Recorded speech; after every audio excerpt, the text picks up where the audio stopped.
You're listening to the New Old Heads podcast, shot live every Tuesday at twitch.tv/newoldheads and released every Thursday at noon via bringingdowntheband.com. The show is brought to you by Coleman Dental, Printfinity, Indie CD and Vinyl. Support the show directly by becoming a member at patreon.com/newoldheads. You're now tuned in to the New Old Heads podcast. I am Major 7th. We've been a group of 3 of late. But the brothers are here. My man Jay Moore is in the building. How are you, sir? Blessed and highly favored, just out here, sometimes you be like, man, I'm just so busy. But then, I think about, when it wasn't that long ago when nobody was busy. Yeah. So, sometimes I got to bite my tongue when, you complain about having to do a lot of running around. Because I remember when one point wasn't no running around to do. The older I get, the more I realize that there's a lot of people that are doing worse than you're doing. Just be thankful for what you got. Absolutely. No, you have to look. You got to understand. There's somebody, and I know this is in the spirit of Thanksgiving, if you will. For those of you who do get down, there's somebody who literally looks at you as like, man, I wish I had what they had. 100%. You can be on some, man, if I won a lot, when the lottery was up, it's like, man, if I get that $1 billion, I'm gonna do this, that, and the third. There's somebody that's like, man, if I win $5,000, do you know that would change my life? My whole life. Yeah. It changed my whole life. That's facts. It really is a thing where you have to have perspective sometimes, because you can get to complaining sometimes about, like you call them first world problems or just whatever. And then you realize, do you know how stupid I sound? Yeah. And I have a job to go to, I got a roof place over to my sleep, head. I can eat. Yeah. I can just if I got a few minutes, I can just sit and turn on a TV. Yeah. And not be bothered. So if you like Jay Diff, first of all, how are you, sir? Salutations. I know you sit in the Spike Lee chair, so it's you've been doing a good job, by the way, sir. Thank you, I appreciate it. Shout out to Lone. Yeah, Lone is he's Mr. Miyagi on that. He put you on game. Don't start, because I don't know about no child labor. We ain't doing that. Wow. Okay. I'm just saying. You brought it up, not me. I didn't say anything about Mr. Miyagi. No, he put wisdom. But if given the opportunity, I will tell you about Mr. Miyagi. He put wisdom on Terry, and Terry's taking care of business. So absolutely, man. Yeah. Everything is irie, as they say in the islands. As they've been calling it, low vibration plate week. Oh yeah. I don't totally get what that means. Maybe I just didn't invest enough time and trying to figure it out. You'd have to break that down for me. I think I'm no, I know where they're going with that, because there's some woman who considers herself to be a life coach. I can't remember her name. I didn't commit it to memory. It doesn't matter to me that much. And she had this event for other women, and it was an event where you had hot dogs and hamburgers and she sat down while she's literally eating the same thing, and she looked at another woman's plate and said, that plate is low vibrational. This is what I have here is the plate of a queen or whatever, and what you have is a hood rat plate. And I was like, y'all are eating the same thing. I'm all for a hood rat plate. My greens, macaroni and cheese, and yams probably are going to be separated by nothing. They're all going to be touching. I had this conversation yesterday with my mother. Mm-hmm. And I told her how people try to play me when I say my food interchange, like it goes together. Can intermingle. I don't separate. Like if the plate is green, it's gonna sound fat. If it's greens, macaroni and cheese, dressing over stuffing all day. Yeah, we don't do stuffing. And then stovetop action. No. Okay. Now we ain't got time for that. But what I'm saying is, I might dip in 2 or 3 things and eat good. Absolutely. I'm so glad we on the same page. I know people that are like, you can't separate. You have to keep the food separated. No, you don't. It's just like a sandwich. Like there was an event last week that we were part of that there was a sandwich that had cranberry sauce, turkey, and something else on. I can't remember exactly what it was, but it was the perfect marriage of Thanksgiving. Yeah. And then the soul food tacos had greens, macaroni and cheese, and I want to say short rib. I never had it. I missed it. I was at shout out to everybody who performed at the Tonic Ball. Yeah, but saw footage of that. Looked really good, real good, by the way. Yeah, they did at the Outcast. We were on the Outcast stage. Shout out to the brothers Footman. That's my homie. Yeah, that was incredible. Mr. Kinetic and Bashir. I saw Mr. Kinetic. Yeah, Yeah, shout out to those brothers, man. Yeah, man, a lot of great performances. But yeah, I was mad. I was conflicted because I was like, oh man, I really want to do this event, but I'm gonna miss that food. Where are you at with the food concept of mixing? Honestly, man, be careful now. Look, man, I'm one of them kids. It did not mind when when you had to eat at the kids' table. Yeah, they didn't give you actually any flatware. You had to get the plate. It might have been the good paper plates, but it was like flimsy. No, if it was certain family members, you might be able to get the paper plate that had the little sections. Oh, and I would use those sections because I did not like my food touching. And plus, like, really? I'm not a huge holiday food eater. Like, I like a piece of turkey. A little bit of dressing. My mom always like, do you like dressing? Like, she's surprised by it every year, but I do like dressing. But I'm not much for greens. Oh man, no chitlins. No, I'm not. I'm cool on chitlins. Yeah, I can pass. But I like if you got the good rolls. If Lone is in the cranberry sauce. Lone, if you're in the chat, let us know if you eat chitlins or not. You know the answer to that. I don't know. I don't know. You do, because I think we've had this conversation. No, we haven't. Not on chitlins. Not on chitlins. I think we did. Shout out to Smooth Hoosiers in the building. Lone, I see Lone. Lone says no. Brother to the night is in the building. We see you, brother. But what up? Yeah. But Smooth Hoosiers said no slave food. I'm with that. Well, some of it get a pass, but that's not one of them. Look, that's the one where I draw the line. Yeah, I can shout him out, Mr. Kinetic. Yeah. He cooks. Yeah, he's quite the he gets down in the kitchen. You're busy, huh? But the thing is, like, if he's gonna cook what he wants for Thanksgiving. Hey. So I remember it was 1 year after we got done at the Jazz Kitchen. I said, "So what you cooking this year, man?" He's like, "I'm gonna do a brisket." Ooh. Like, so he's like, traditional food be damned. If you want to cook brisket, then we gonna have brisket. That's what we gonna do. Hey, and I'm with that. I'm all for non-traditional things of that nature. Like we actually had a crab boil for a Friendsgiving, like right before the pandemic hit. So every year we try to do that because I'm all for the non-traditional, and I'm not like a huge fan of turkey, like unless it's like a fried turkey. Oh yeah, my dad can fry turkey. I've yet to have. I'll openly confess, I've yet to have a fried turkey. I've never experienced it. Honestly, it'll change your life. It's like that, huh? Yeah, man. You can't. It's kind of don't get me wrong. I know people who can really they can really hook up a turkey. But if you know how to get the seasoning injected into the turkey, you gotta put that butter. You gotta put you gotta brine it first of all. I have to do what? Brine. You don't know about brining? I mean, I don't fry. You can. Does that have anything to do with frying? Brine it. What is? Please put me on game for brining. That's. I mean, there's different kinds of brine. So you can get like get some salt. You get like some broth. Okay. Mm-hmm. There's other stuff you can add to it. Locks that flavor in. Yeah. And you just pretty much submerge the meat into that overnight. Okay. Do that, and then of course when you're done doing that, you want to season it under the skin, not just on top. I peep that when I see the videos I be telling you about. They do go all the way. You got to go up under there, man. You got to, with a turkey, you got to pretty much take all its innards out too. Okay. So you got to do that. People. That's how you know people don't know what they're doing. They leave the bag in there. I learned something today. And then just doing the turkey wrong. Yeah. Okay. You can't do that. Like there's a neck in there too. Like they some people mess with the turkey neck for flavor. Yeah. Or they cook the greens. They put it in the greens. Put them in greens. Yeah. But yeah, man, it's definitely a science and an art to cooking a good turkey. I'm about to try 9 times out of 10, most places. Well, I ain't gonna discredit everybody. In my experience, 9 times out of 10, I don't really care for the turkey. Like turkey is cool. It's all the rest of the stuff that we was talking about. That's what I look forward to. So my dad at one point, like I'll take a slice of ham and be straight. A fried turkey.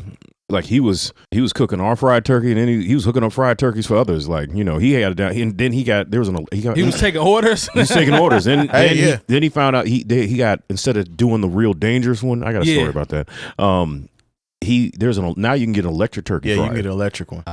Because at one point you had to get the butane and the gas, and I saw some stuff on IG where that went bad. And you got to make sure I didn't have to see it on IG. I did it not in person. Still frozen.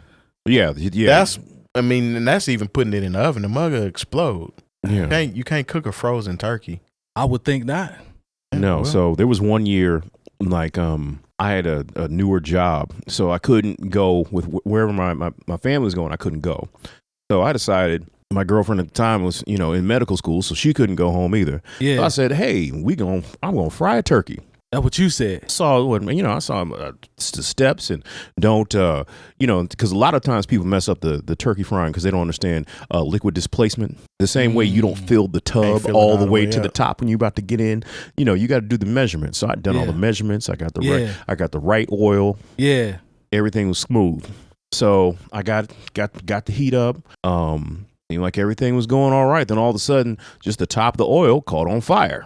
So I was like, this ain't good. This ain't good. I was like, Okay, well maybe that's that'll dissipate in a little while, and it didn't. And then all of a sudden, like the fire was kind of high, and I was like, and at one point I thought, well, maybe if I drop the turkey, and it's oil. Yeah. And so I was like, okay, this isn't getting any better. Let me go ahead and call the Baldwin fire department. Yeah. And so they had to run out there and put the fire out. And there was now luckily I was smart enough not to try to do it in the garage or on the wood deck. Gotta be a little bit further away from the house. Yeah, it was in no danger of burning the house down. It's the wrong thing. It happened in an instant. So instead of having a turkey fried and ready to go after 45 minutes, depending on the size of the turkey. I didn't ever try to fry turkey again, so I may be wrong on the timing. I had to go ahead and luckily I hadn't dropped the turkey in, so I just went ahead and cooked it the traditional way. So we had to wait. Nothing wrong with that. We had to wait an extra 3-4 hours. Yeah. Absolutely. But with that said, I learned how to cook a turkey. I ain't mad at you, brother. But yeah, so if you are out here frying turkeys and you have never done it before, please take all proper precautions so you do not burn your house down. Do your due diligence and education that you need in order to do that. YouTube got some good stuff. Liquid displacement is something that you need to be aware of. Absolutely. Shout out to the chat as well. 𝐀𝐁𝐎𝐿𝐴𝐷S says, "Yo, this is I love this podcast. Long put me on last year, and I've been a fan ever since. Appreciate that. Right on. That's what's up. Let's go ahead and I guess we can get started into our actual rundown for this evening.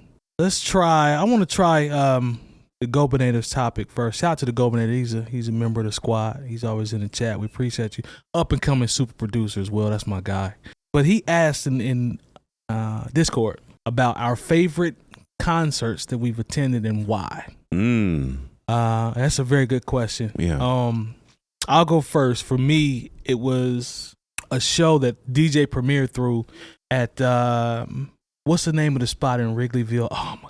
What's the name of the theater? If you're from Chicago, you know it's right down the street from the stadium. I have to look it up. But it was a show that Primo threw.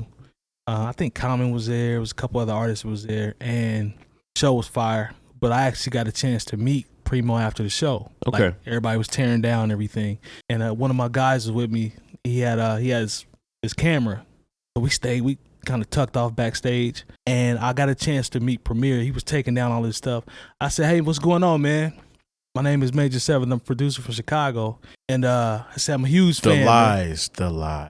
I said, "Huge fan, man. You OG. I'm doing all that type of stuff. Not fanning out, but just giving him his flowers." He was like, "That's what's up, man. I appreciate you." I said, "Yeah, man. I heard you on an interview. You were talking to Freddie Gibbs about the record I did with him." He was like, "Oh, that's you?" I said, "Yeah." He was like, "Yo, I love that record, man. That's dope." Now, I want to pass out at this point, but I'm like, no, I'll keep it together because one of the GOATs told me he liked my record. But he was like, "Nah, man, keep doing your thing, man. Gibbs was telling me about you. That's heat. I like that joint. It's Mickey Halstead, right?" I said, "Yeah, him and Gibbs." So that's by far my favorite concert experience because DJ Premier knew a record that I did. That's what's up. And told me that he liked it. You couldn't tell me nothing after that. I can dig that. So that's for me. That was it. That was it for me. What you got, Terry?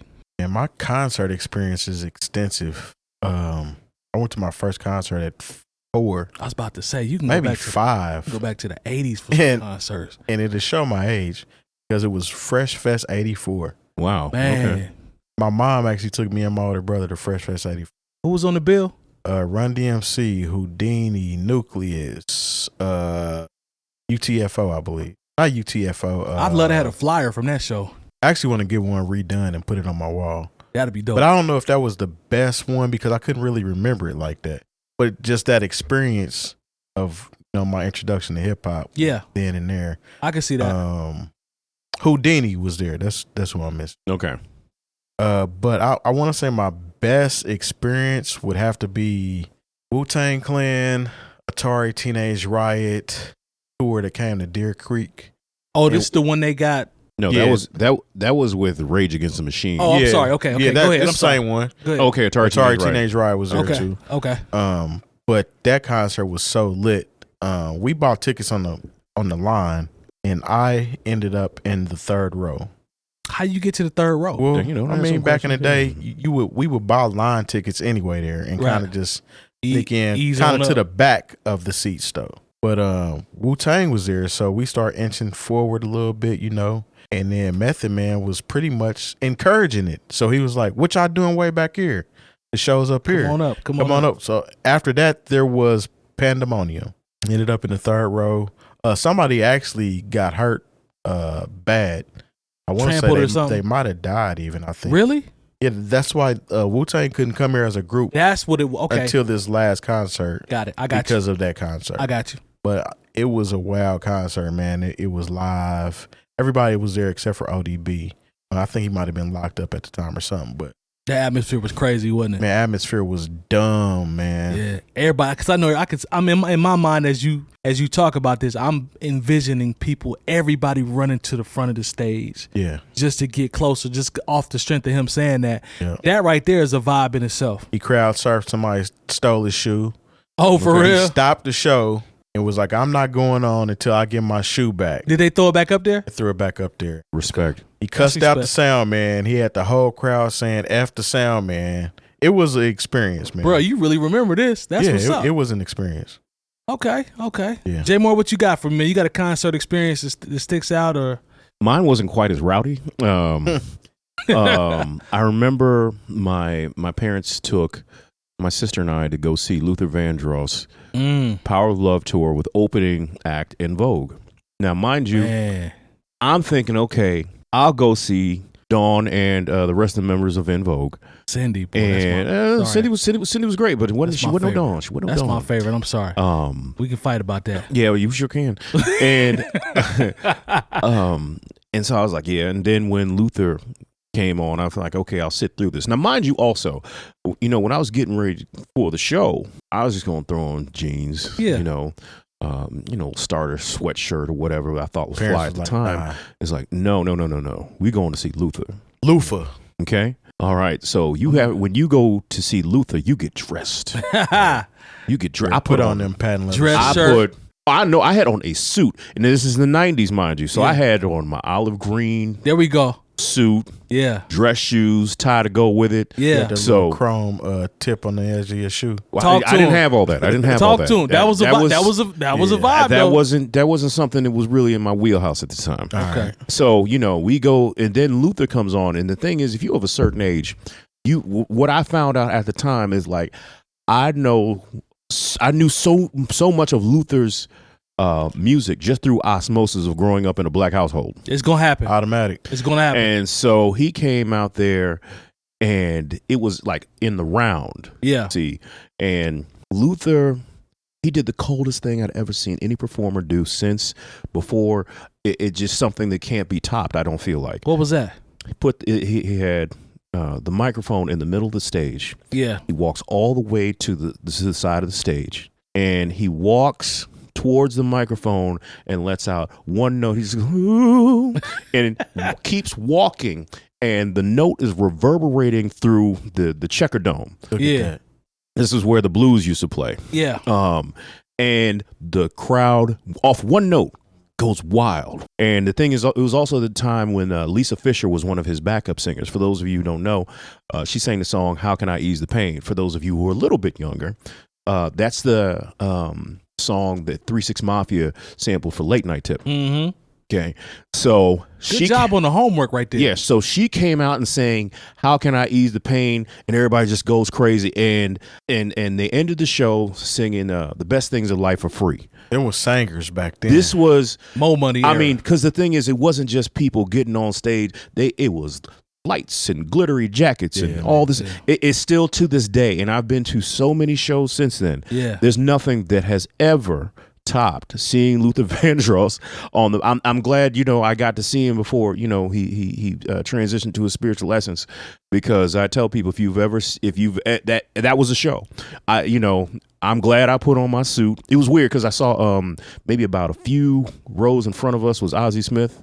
Yeah. St. Louis Cardinals legend. Backflip in the, he didn't do all that, That's but it one was of my favorite players. But this just showed you how the crowd was. They respected. Hey, Ozzie's here for the show. Yeah. I just remember I was like, why does he? Y'all had some good tickets. We had good tickets, but I'm thinking Ozzie Smith should have the best tickets in the world. He should have been a lot further up than he was. Ozzie was probably trying to stay out the way and just enjoy the concert. But you know what? He was able to go, and people respected Ozzie was there for the show to see Luther. And I mean, don't get me wrong, Invo was good. It was good to see him. They had on some nice dresses at the Black Expo. But boy, Luther, Luther Vandross, incredible. One of the, for somebody who wasn't crazy with the dancing, when you got talent and you can command a microphone like that, you don't need all the rest of that stuff. Yeah, so Luther voice took care of itself. He didn't need all that. Because I wasn't a huge concert up to that. I think the only other concert I've been to, I went to the Triple Threat tour, which was Bell Biv DeVoe, Johnny Gill, and Keith Sweat. That's a fire concert. Keith Sweat didn't make it to, but I wasn't much of a fan of Keith because I didn't understand the value of begging for it at that time. I was a youngster. Now that I understand the value of begging for it, of course, I'm a much bigger fan of Keith Sweat. You got to be able to sing the beg for it properly. Facts. I mean, but he Keith made a way out of nowhere as far as begging was concerned. All right, man. Let's get into Chris Brown. I think one of y'all said it earlier. So the game was very upset about Chris Brown's performance being taken away. I actually saw they posted a video of what the show was going to look like, and it looked fire. Yeah, Sierra was. Yeah, I saw the performance. 40th year for Thriller. But the game posted on IG when they pulled Chris Brown officials' performance for the AMAs. All hip hop and R&B artists should have declined too. No, but we'll never be that unified, and that's why they keep and will always use us, suck the culture dry, disrespect us in our faces and behind our backs. So Terry, you sound like you already off of that. To that, you say what? Because that's actually the first I heard of Game mentioning it. I would rather hear what Ja Rule has to say about the situation. Wow, I'm just playing, but wow. I need to hear what Ja Rule.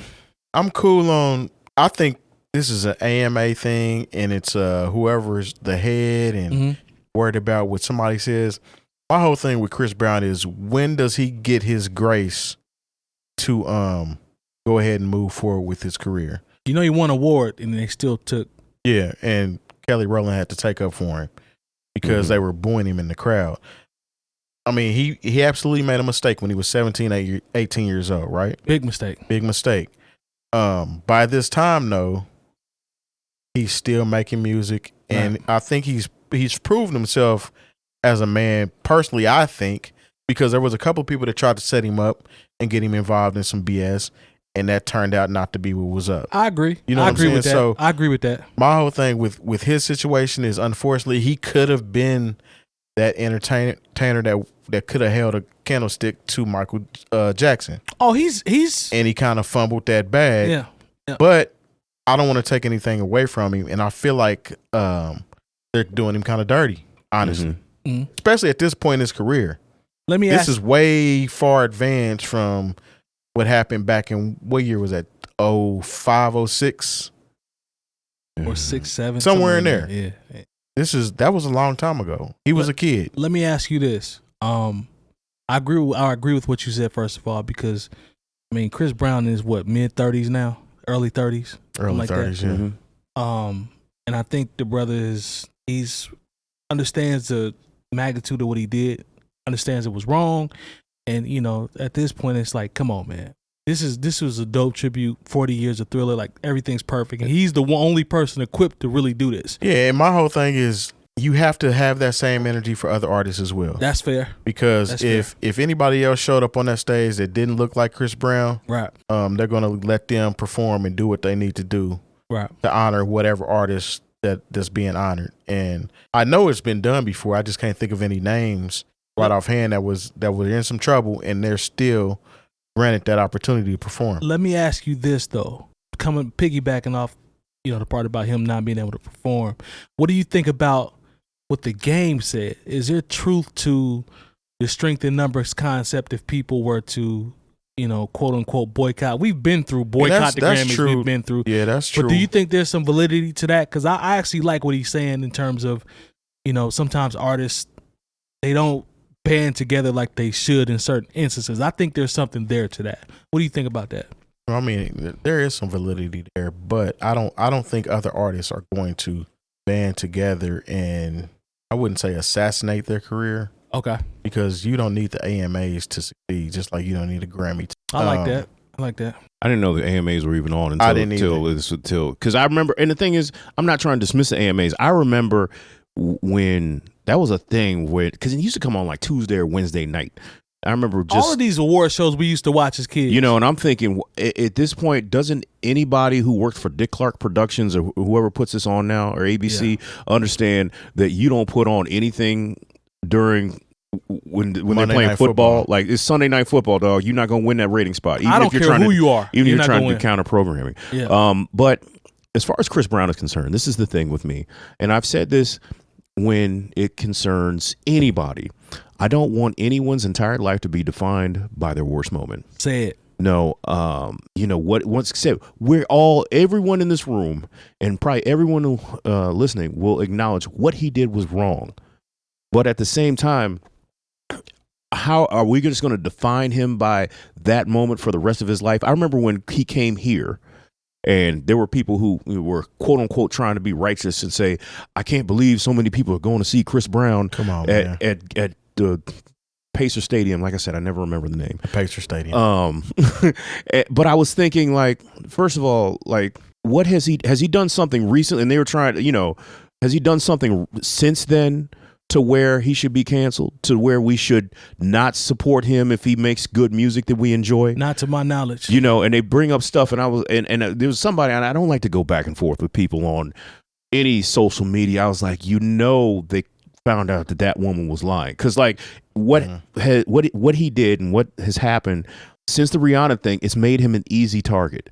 Yeah, so now when he is falsely accused of things, people just automatically believe it because of, and then people, it's like a lie travels around the world, 4 or 5 times before the truth gets its shoes on.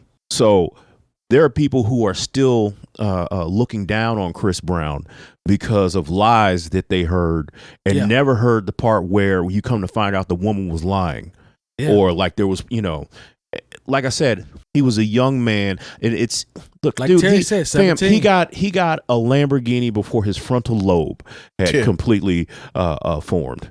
That's not an excuse for what he did, but at the same time, I'm like, look. It wasn't that long after where Rihanna was going to the basketball games with him. She forgave him, but y'all can't. They got back together for a hot second. Yeah, That's a good point. That's a good point. And I'm not saying that after the Oprah interview, that doesn't excuse, what he did. Right. I mean, it's not about absolving him from what he did. That's but not. It's like, but my whole thing is like, okay, is it now that he's done it? Are y'all gonna hold that against? Because if you're gonna do that. There's a whole bunch of folks. So I'm saying Hollywood is riddled with people that have done way worse crimes. That you could. I mean, we just got through talking about the whole Balenciaga ordeal, right? So imagine how many people in Hollywood, right, or in the music business that are into that sick stuff. Like and that were probably sitting in the crowd booing Chris Brown. I want people to have the same grace for Chris Brown that they have for Robert Downey Jr. Exactly. Ooh, that's tough. Because don't get me wrong, Robert Downey Jr., like if you know his story before, I remember when they announced him as Iron Man, I was like, oh, that's perfect because I know the comics, and there was one point where Iron Man had a substance abuse problem. Bruh. Let's talk I about was like, that was incredible. But if you fast forward all the way up until Endgame, we don't need. You don't even remember. He went from somebody that was literally, on dope and falling asleep in people's houses. Yeah. After he broke into them to being the highest paid actor in Hollywood. Come on, bro. Man. You can't. Charlie Sheen was out here with HIV. Yeah. Having sex with random women, whatever. He got a condom deal off of that. And I guarantee you they ain't dismissing him from no show. No. You know what I'm saying? So the Robert Downey Jr. one, that's a good No, one I because mean, of how I big wish- Marvel is. I just, you know, like I he's wish integral to Marvel. people Like, would have had the same, like, you know, and we'll take it away from Chris Brown, the same grace we gave Robert Downey Jr. And I'm not here to down him because I'm glad he was able to turn it around. he got it right. And be able got to himself live right. a productive and let his talent shine through. It's like, I wish we would have had that same energy for DMX. You know what I'm saying? yeah, that's because tough. everybody You know, was just 'cause- waiting because- on DMX to mess Because, up again. because like Robert Downey Jr. was this close to being a cautionary tale, like how Hollywood just sucks people up and spits them out and all. Because at one point, Robert Downey Jr. went from being a movie star to doing guest shots on Ally McBeal, and then he was messing up after that. Yeah. Bro, people was laughing at DMX when he was going through trials and tribulations and some of the things he was suffering. But they were laughing. They were laughing at Robert Downey Jr. too. But at the same time, when it was time to give him an opportunity. Because you got to understand, he wasn't even the biggest. When Iron Man came out, this is what a lot of people don't realize and or remember. He wasn't the biggest star in that movie. The biggest star in that movie was Terrence Howard. He had just come off of 2 Oscar nominations. True. You know, he messed up his bag. And no, but that was when they didn't look out for him. But the Robert Downey Jr. to y'all point about how fast we forget, if we'll say, the first Iron Man to who he is coming off Endgame. Come on, man! You talking about one of like he's beyond. Go look at the in Marvel. IMDb. Like Robert Downey Jr. hadn't been in a successful movie in well over a decade. Yeah. Okay, his Since career, like the late his career 80s. was over. I ain't gonna hold you though. I'm not gonna hold you. I like the Sherlock Holmes movies. I like a lot of his movies. I like the I one, like those. the Due Date with Zach Galifianakis. That movie's who? hilarious. Yeah. I remember The that. dude from what's that? Hangover. Hangover. Oh, okay. The one that had the baby strapped to him. I got you. A movie called Due Date or whatever. That's a funny movie. But I don't dislike him, just like I don't dislike Chris Brown. I see where you going. Like I said, I just want people, you know, for everyone. It just bothers me that we are still old. Like I said, he did his community service. He said, "I'm sorry" to his fans and the public. He said he clearly apologized to Rihanna because, like I said, they dated some more after that. And if you are holding on to this, if Rihanna could get past this and you can't, that's not about Chris Brown. That's about you. 100%. You know, because I look, dude, how many women did he beat before Rihanna? And how many women has he beat since? What you said. And if His situation, unfortunately, was learned behavior from him seeing his mama get upside her head. So I'm saying, that's bad in yo, itself. trauma begets more trauma. Let that man live. Yeah. Say that. Like, and y'all need to, if you just hate Chris Brown because you hate Chris Brown, then say that. And see, and this is where it gets cloudy because you'll have people that will say, why don't y'all say this about this person or that person? I'm like, first of all the people that we are talking about made mistakes, tried to rectify the situation, shown remorse, and haven't really gone down that path since. Now, you got people that do stupid stuff back in the day. They'll consistently do stupid stuff here and there and continue to do stupid stuff. Those are 2 different types of people. Like the people that actually have remorse and quote unquote, to use my phrase, stay out the way, they've earned that. But there are some people that they just can't help themselves. And if you're looking to cancel every artist, creative who has not done right by women at one point in their life, there's a whole line of people behind Chris Brown. We had a whole president. What type of president? A whole president that everybody loved and are hoping that he gets back in the office. Hey, they love his honesty. That did some foul stuff. Wrote a check about it. Just saying. He was going to court during his presidency. What Chappelle say? He said, I came outside and told y'all I'm using the system in this rig and went right back into the house and started playing the game again. Yeah. That's facts. So I don't know. Look, shout out Chris Brown. Usually I don't care. Whenever the game says something, I'll be like, yeah, whatever, man. But, if all of the hip hop and R&B artists pulled out, it would have said something, but because once again, we got to realize not only our power, but the lack of power that some of these platforms have. The American Music Awards is not what it was. None of these in 1987, are, unfortunately. And plus, agreed. Plus, everybody knows the American Music Awards. Like that's not. I tell people because I remember Kanye West. I hate to go back to him. Here we go. Well, at one point, he was acting up when he didn't win an American Music Award. It was like, and Alicia Keys literally had to pull inside. It's not about artistic merit. It is about airplay and sales. That's how they tabulate who wins an American Music Award. Same thing with the Billboard Award. I don't know why everybody like when you get nominated for a Billboard Award, you know you're gonna lose if you in the same category as Taylor Swift. That's why 50 Cent used to always talk crazy. He's because he was like, man, I'm the guy at the Billboard Awards. Hey, yeah, ain't no different than a Nickelodeon Award at the end of the day. Yeah. So you know, and 50 was. No, he had every right to be like, yeah, I'm really that guy because he was number one for real. No, because like you know, if you look back on it, how do you not give 50 Cent for all those records he sold? How do you not give him Best New Artist? You know, that year he was up for. Who got it that year? It's probably somebody that's not doing anything right now, and I'm saying that without research. Nah, but whoever that was didn't deserve it over him. I don't care who. I'm sorry, nobody deserved Best New Artist over 50 Cent. Nah, they did. Shout out to 𝐀𝐁𝐎𝐔𝐓 who's in the chat who says nobody would be famous anymore because they all got skeletons in their closet. People just pick and choose. You right? No, because people, you know, Lone said that Buddy should have got a condom deal, rightfully so. Lone he said didn't that. use them. Yeah, he didn't. Charlie Sheen was talking about he didn't use them at all. You got to use the product, brother. Yeah, so I mean, it's all fine and dandy. I just think it's weird how says certain people get Chris special, Brown is still a punching bag all these years later. Other people get special attention and favors and things like that. Can you hit the I don't care for Lone because he said it's again, I can't right now. We're having technical difficulties with the stream. Yeah, don't be don't be hitting extra buttons. I don't want to mess up nothing. And Lone said Bubba Sparks for the record. What did Bubba Sparks do? What did Bubba Sparks do? I mean, the joint he had with Timberland was cold, but it wasn't 50. But what did he do? Nothing. Is he saying this who won Best New Artist? I know Bubba Sparks didn't win Best New Artist. I think that. I hope that's not what he's saying. No, that's not what he's saying. That's not what he's saying. We gotta fact check that. Bubba Sparks. But you know what? Shout out to Bubba Sparks because that Deliverance, the second Bubba Sparks album, that was good. Incredible. Bubba Sparks could rap though. But Timberland laced him too, so he had a nice little cushion to lay on when he was rapping. I think wasn't Bubba Sparks in Def Jam Fight for New York?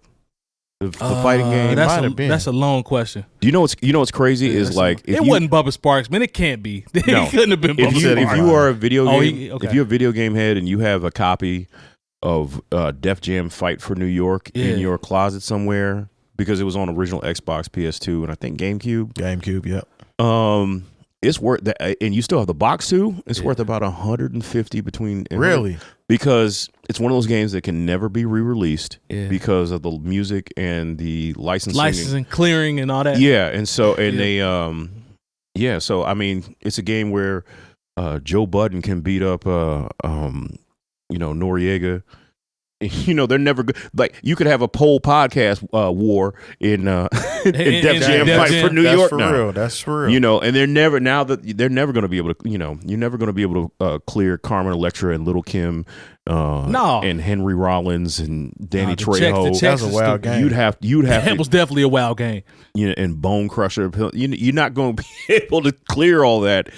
Ever again. I went looking for a copy and they were like, no, we don't have that. I think I might have one for GameCube somewhere.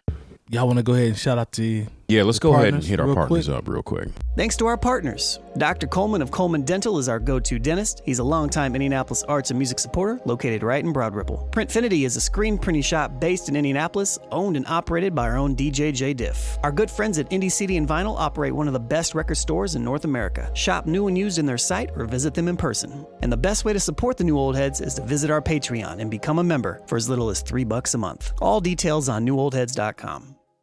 All right, man, let's talk about one of Jay Diff's favorite artists. Talk about Future. My artist. What Future did? Well, he had an interview, and I took a passage out of his interview. The lead says Future finds melodic songs easier to make than rap records. You don't say. Hey, look, I can't hate on that song he's got with Tim's. That's a great song. That is a great record. We're going to get to it because I got some questions. This is his quote. He says, songs like Wait For You, I can make those in my sleep. He said, but I have to Although it's a sample. But he said, thank you. He says, but I had to make a certain kind of music to go along with my career and everything that was going on at the time. I was capitalizing on different moments and creating from whatever was going on at that time in the world and my personal life. I was taking the energy from that and making music. But those melodic songs, I make those easy. So He's talking about, what I hear is someone that's talking about trying to make records as it relates to things that are going on. Mm-hmm. I guess in the world at the time, Molly Percocet, and he's capitalizing off different moments and creating, whatever goes with the times. Our parents listened to, they talked about stuff that was reflecting the times, which they did. Especially JB's the first one that comes to mind. Everything was about what was going on. Marvin was like that. Mm-hmm. Temptations did something. Temptations, exactly. But you have younger kids and young artists that'll say, Future's the same thing. He did stuff that was reflecting the times. Jay Moore, I'll come to you. What do you say to him basically saying, I'm just going along with the times and riding the wave. That's the music that I make. You know what? He's absolutely right. I can't hate on it because sometimes some people make moment music, but they can't move to the next moment. He's been able to go from like just the trap to, music. He's got, joints for Rihanna, being able to be a part of the Afro beats movement. I did not think Future was going to have this long of a career. Just because I always talk about how everybody's got, it's like high school. You got 4 years to really make your mark. Shelf life. And, and now we talking about Future well into a decade, if not more of his career. You know what? I agree with, 10. I can't, that's so, not cap. I agree with that. Regardless of what you think about his music, he's found a way, say, okay, I'll do these songs with Drake. I'll do these songs with, that's moment music. Everyone tries to do moment music. Right. And, we can say it's disposable. Like I said, we talked about the whole creating art versus creating product. Right. But some people are very good at creating product, and that's what moment music is a lot of times. Like I said, what do you think about Future? He has figured out a way to extend his moment and go from moment to moment to where some of his contemporaries, the people who were out, I remember the first time I heard Tony Montana, I was like, man, if you don't get this out of here. That was my initial reaction. You know what I'm saying? But then I saw how it moved in, because I just like, who's making Scarface references at this point? The first guy he did a song with on Racks on Racks on Racks. You don't hear nothing from that dude. You heard that song. That was it. And then he had the song like the Turn Out the Lights. I was like, are y'all really still doing this? Hey, and man. Mind you, at this point, that's was when a big record. That was a big. I remember, that was a 929 record. And 929's been closed well over 10 years at this point. That was a big record. So now, for my Indianapolis people, that's what I was referring to. Y'all don't know about 929, but I'm just saying, here it is more than a decade later, and Future is still he's nominated for Grammys this year. He is still, moving the culture. Still relevant. So shout out to 21 Savage. Future's still relevant. Now you can't take that from him. No one's trying to take that from him. Just because I don't like him don't mean he ain't relevant. Thank you. So, I as somebody who sees how culture moves in real time because of, my profession and what I'm out here doing, I can't be mad at Future for making a way out of no way. It is what it is because most artists can't do it. A lot of artists are still trying to do the same thing they did 5-6 years ago, and they can't figure out why they can't catch another one. Jay Diff, what you think, bro? What you think? I know me and you on the same page as it relates to Future, the artist. I'm talking about, the product. But what do you think about outside of that? Because I have a point. I think he does have a point. As far as catering to his fan base, of course, and they like when he does melodic stuff too. I don't mind the melodic stuff. Mm-hmm. The Tim's track with Drake is good, but as far as him being the artist that he really thinks he is, he's not, because he's literally running with a dumbed down version of technically himself. He came from the Dungeon Family. You know what I'm saying? We all know who his counterparts are and who his OGs are. I still don't understand that one. He might be related to Rico Wade or somebody. Malone said most successful member out the Dungeon Family. That would have to be Outkast. Thank you, sir. Definitely, they're a lot more successful than. Don't get carried away long. Than Future, but I got to give him his props as far as him being able to capitalize on his mainstay and providing something that his fans can actually dig. I just can't personally get it. But he's doing his thing. What's weird to me is the last line where he talks about it's easier to make melodic music than I can actually make a rap song. Now, His whole Why thing is didn't he lead with but that? his whole though? thing is He coulda led melodic. with It may that. not be what you think of being I mean, it's melodic. auto-tune. yeah, it's auto-tune. auto-tune But at what the I, end but of what the I'm day. saying is the dynamic here is when we talk about categories and how you categorize things, right? Mhm. Now there will be people that will say the dude that just said I'd rather make melodic songs because they're easier than me actually making rap songs might be looked at as one of the best on a certain list, one of the best hip hop artists. You see what I'm saying? That's where he's nominated at, though. He's nominated as best hip hop artist. He's not going to make it into another genre of being nominated just because he's making a melodic sounding song using auto tune. I'm a believer. I'm just not going with that. I've always been a believer of. I've never been opposed to a subgenre being created. I've never been opposed to that. A lot of people are saying you taking away their actual hip hop status or whatever. But from the them. thing about that is you'll be going down a long rabbit hole of artists because you have to separate so many different people. And I feel you on the subgenre as well too, because like for you see example, what I'm saying? For example, Anderson .Paak. I don't really consider Anderson .Paak a rapper. Nor do I. What do I classify him as though? Maybe like a hybrid R&B, Pop, R&B. He's a musician. First he's of all, a musician. So- I mean, and it's kind of the same way I see what's Cowgirl? Oh, Doja Cat. Doja Cat. Doja Cat raps, but she has a more pop appeal. I agree. I don't see Future having that same appeal as far as pop crossover, so to speak. Maybe he does have pop. I don't know. I don't hear it. It's not the same way as Drake. He does it when he's with Drake, but as far as a whole album for the Future is more so not pop. It's more so not necessarily street. Maybe popular street, but not pop in the sense of NSYNC and maybe even like Eminem. You know what I'm saying? I think Eminem could have crossed over.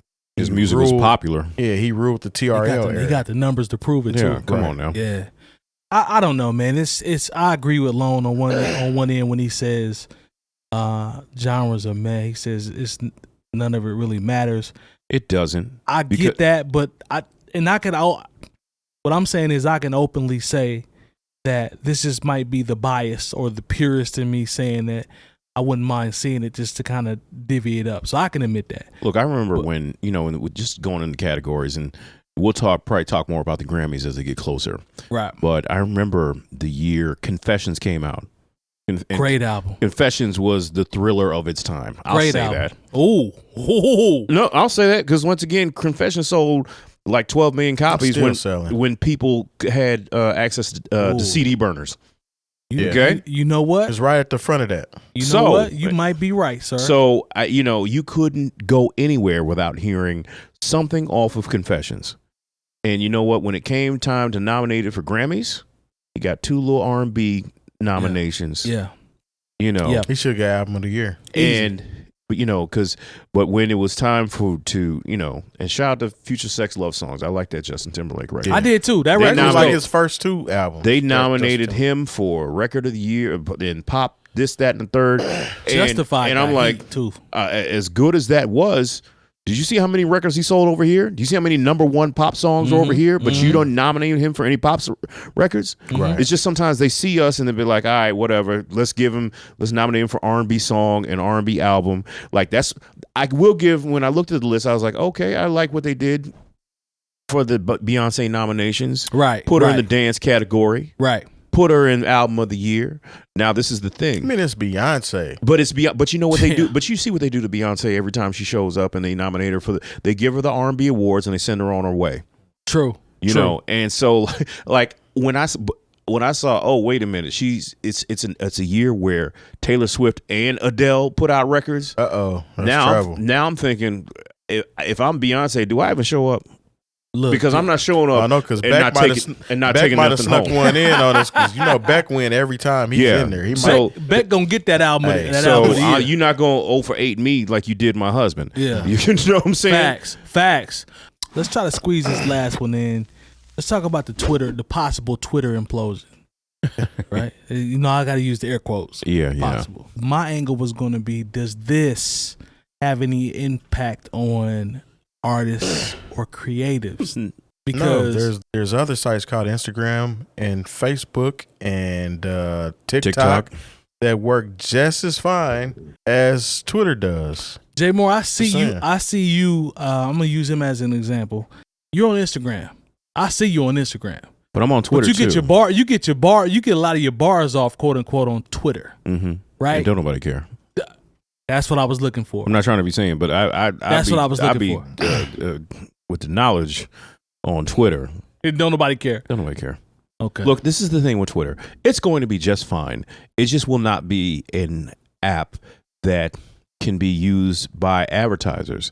Like the only people who are going to want to stick with Twitter as far as advertising are FanDuel and what is the other one? Sports. All these sports MGM betting, Gambling and all that. I see more advertising for gambling apps than I Right. see anything else. I can't go through my timeline. I can't look at my replies Right. without every 3 tweets being something about online gambling. And what's crazy is like these are especially when you watch football or any sport at this point, when you see all these gambling apps, like gambling isn't even, I think it's less than half of the states in the union that allow online gambling. Like I wanted to place a bet when I was in St. Louis. Are you balling? Certainly not. And like, cause of course it got to check your GPS of where you're at. It's like, nope, cannot place a bet here like you can when you're in Indiana. You can enter a little fantasy lineup, but you cannot actually say I want to put $5 on the Pittsburgh Steelers to beat whoever.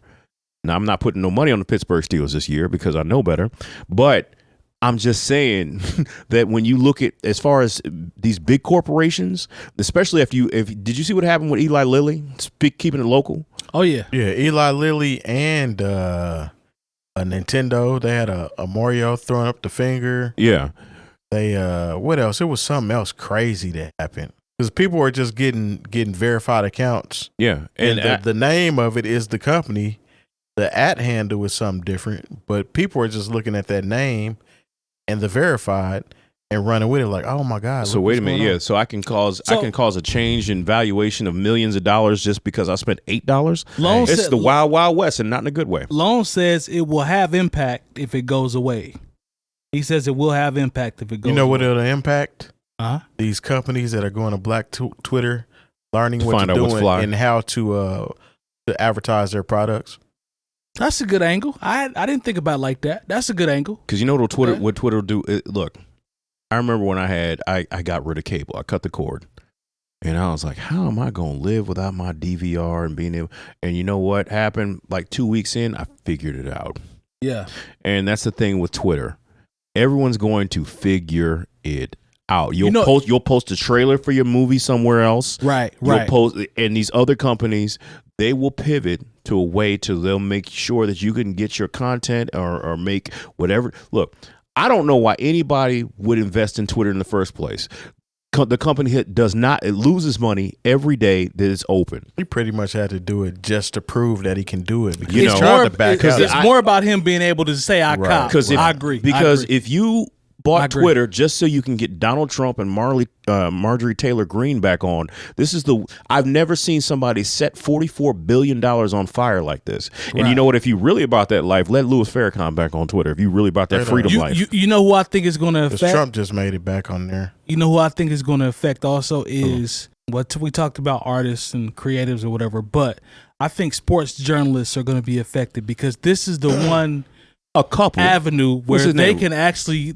I ain't gonna say cook. Woj and Darren Ravel. Those people, I get Woj bombs when he talks about the NBA and big trades and stuff. He's credible. Chris Haynes, reporters like that. If Twitter were to go away, there's a set of people in sports that would be extremely affected by it. But if those people said, "Hey, you know what? We're not doing this because someone else confirmed a LeBron James trade that wasn't really me," they'd be like, go ahead and follow me on Instagram if you want the actual information. Go ahead and follow me on TikTok. Once again, none of this is actually that important. Zuckerberg and Instagram, does he own both of those? Yeah, it's all under the Meta. Instagram. They'll pretty much just create a Twitter version on one of those two platforms. The same way they did TikTok. The same way they're like, okay, that's what TikTok is doing. Oh, now our stories can be a minute. That's what I'm saying. They pretty much took the format that TikTok used. Oh, Vine, and brought it over to we got Instagram stories. Like they find a way to usurp pretty much anything that anybody that takes eyes off of their platform. To Lone's point, it's literally where the real journalists live. It is. Like, this is where stories break, and I love Instagram, and I think Instagram is, overall probably more popular. Lone will know the numbers. But as it relates to journalists and people breaking stories, those Woj bombs that happen on Twitter, those are different. Well, no, I think you know what I'm saying? The reporters that are on there and can actually voice their opinion in those characters, that's a little bit different from using Instagram as a medium or TikTok or whatever, just in my opinion. Because one of the things that I will say that Twitter has done is, like, when the police send out a report and instead of us actually just believing a police report, there are people on the ground who'll be like, nope, didn't happen like that. Oh, the situation unfortunately that happened in Colorado, right? Without Twitter, I wouldn't have known that one of the people that apprehended the gunman, unfortunately, because the cops show up and get it wrong. Well, the Citizens app does that. They put him in the back of the car for an hour, not knowing, I wouldn't know so much about what's going on in Iran right now. Right. I wouldn't know, how bad they messed up, when all those kids were shot in Texas. A lot of those stories get out because of Twitter. Because people who are there in real time can say, no, that's what the police are telling you is wrong. Lone says IG is irrelevant. And I'm sure he has numbers to... No, he's right. In a way, he's right. Because you know what? IG wants to charge you for people to see for people you already know who follow you to see, like, I posted something, like, first of all, IG knows what they know what a flyer is. Sure. They have an algorithm. So I posted something. I was like, if I post me and a picture of a puppy, that's clearly not advertising anything. Right. It'll get 150, 200 impressions, and I can look at the, exactly what it is. But if I post a flyer for a party I'm doing tomorrow night, I was like, how is it only 15 people, and the same 15 people saw this? Yeah. So. Playing the algorithm game. The algorithm game, the fact that none of the stuff, at one point, everything on Instagram was in order of when it was posted.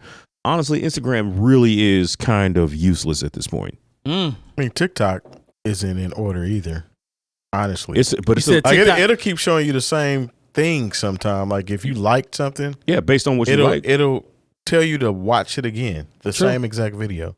We all being, what they say, what 𝐀𝐁 said, being programmed with these algorithms are programmed. Yeah. I see ads pop up as soon as I click on something. It's like I'll go to something else.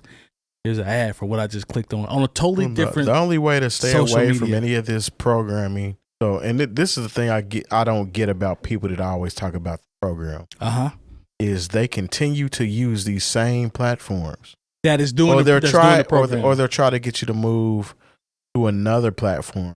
Right. That in the long game is going to do the exact same thing. Mm-hmm. Right. It's like, I don't understand why you're so into, it's programming. Right. But come over here because we're not programming.